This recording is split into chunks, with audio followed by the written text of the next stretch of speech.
과거 해외 커뮤니티에는 한국과 일본 두 나라 중 어느 나라가 더 강력합니까? 라는 제목으로 외국인의 질문이 올라온 적이 있습니다. 그리고 해당 질문에 한 외국인이 한국과 일본의 현 상황을 정확하게 분석하는 글을 올리자 외국인들이 놀랄 수밖에 없었다고 하는데요. 지금부터 자세한 내용 소개해드리도록 하겠습니다. 신종 전염병으로 인해 한국이라는 나라에 대한 많은 편견이 사라짐과 더불어 한국에 알려지지 않았던 우수성이 세계에도 알려지고 있습니다. 그로 인해 한국의 이미지는 우리가 생각하는 것 이상으로 훨씬 높아지고 있다 합니다. 한국과 일본의 국력을 묻는 질문에 달린 글과 반응만 보더라도 이런 현상을 바로 확인할 수 있는데요. 오늘은 외국인이 쓴 글을 토대로 한국과 일본의 경제력을 비교해보도록 하겠습니다. 일본의 현재 1인당 GDP는 한국보다 높습니다. 하지만 주목해야 할 점은 일본은 1991년부터 2009년까지 엄청나게 긴 불황기를 겪었고 잃어버린 20년 동안 엄청난 어려움에 직면해 있다는 것입니다. 그 기간 동안 일본의 GDP는 실제로 성장하는 대신 하락했고 일본은 여전히 회복하지 못하고 있습니다. 2017년에는 1.6%에 불과한 경제 성장을 기록하기도 했었죠. 끊임없는 불황에도 불구하고 일본 정부는 경박한 지출로 세계에서 두 번째로 부채가 많은 국가가 되었고 점점 더 회복할 수 없는 수준이 되어가고 있습니다. 반면 한국의 부채 수준은 매우 낮습니다. 정부는 기업 친화적인 정책을 계속 펼치고 있으며 한국 기업들은 매년 새로운 기록을 세우고 있습니다.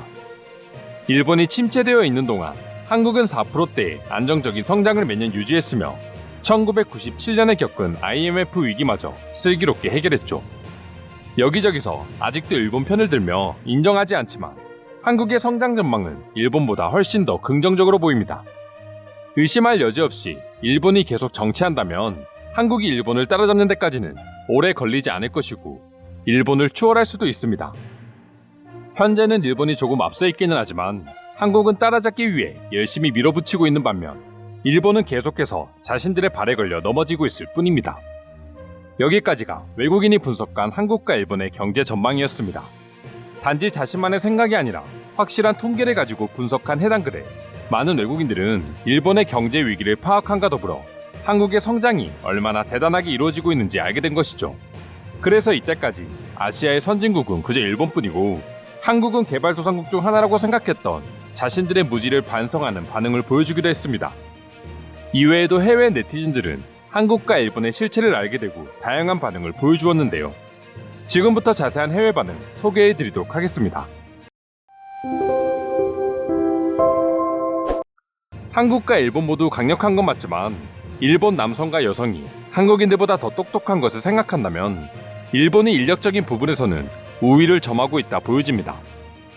한국인들은 유대인 이상으로 뛰어난 두뇌를 가지고 있어 이것은 이미 입증된 사실인데 일본인들이 한국인들보다 무조건 똑똑하다는 내용은 도대체 어디서 나온 건지 모르겠다. 우선 한국인들의 평균 IQ는 106으로 일본인들의 평균보다 더 높다. 또한 60년 전만 해도 한국이 최빈국 중 하나였다는 것을 감안하면 지금의 두 나라 경제 성장을 봤을 때 일본인이 한국인보다 더 똑똑하다는 것은 확실하지 않다. 이런 유형의 질문은 양국의 우익 민족주의자들을 자극시킵니다. 그러니 이런 유형의 질문은 하지 않는 것이 좋겠습니다. 경제력뿐만 아니라 군사력 부분에서도 한국은 일본보다 더 크고 강력한 군대를 가지고 있다. 2차 세계대전의 영향으로 일본군은 군대를 가질 수 없으며 국경을 보호하기 위한 자위대만 보유하고 있기 때문이다. 저는 일본인이지만 한국이 더 강력한 나라임을 인정합니다. 지금 일본의 부패한 정치로는 절대 한국을 이길 수 없습니다. 조금만 자료를 찾아봐도 한국이 웬만한 유럽 국가들보다 훨씬 높은 수준의 선진국이라는 걸 알 수 있어. 나를 포함해 그저 아시아 국가라면 우리보다 아래에 있다고 생각한 유럽인들의 무지가 부끄러울 따름이야. 경제적으로 따졌을 때 일본의 1인당 GDP는 한국보다 높죠. 하지만 더 중요한 점이 있습니다. 일본은 현재 불황기를 겪고 있습니다. 그래서 사람들은 그들의 잃어버린 30년이라고 통칭하고 있습니다. 하지만 한국은 일본이 불황을 겪는 30년 동안 많은 발전을 이뤘고 앞으로 미래 가치는 한국이 훨씬 더 뛰어날 것입니다. 더구나 일본은 끊임없는 불황에도 불구하고 경박한 지출을 벌여서 세계에서 두 번째로 부채가 많은 국가가 되었습니다. 이로 인해서 일본은 본래의 성장 패턴으로 회복할 수 없게 됐죠. 국방력을 따졌을 때 한국은 일본에 못 미친다고 생각하는 사람들이 있습니다. 하지만 지금의 한국은 세계적으로도 경제 대국일 뿐만 아니라 군사 대국이라고도 불리고 있습니다. 특히 한국과 일본은 매년 국방력 순위에서 엎치락뒤치락 할 정도죠. 구글이 가지고 있는 두 국가의 데이터를 따져보면 쉽게 판단이 되겠네요. 정확하지는 않지만 제 기준에서는 일본은 이제 한국을 대적할 수 있는 분야가 하나도 없어 보입니다. 굳이 따지자면 경제력이었겠지만 이제 한국은 세계적으로도 엄청난 경제 강국으로 자리하고 있죠. 아직까지 일본이 미국, 중국 다음으로 GDP 순위 3위에 위치하고 있지만 언제 꺼질지 모르는 거품입니다. 중국, 인도, 브라질 같은 나라들을 보면 GDP 순위로 선진국 순위를 평가한다는 건 이제 납득이 되지 않습니다.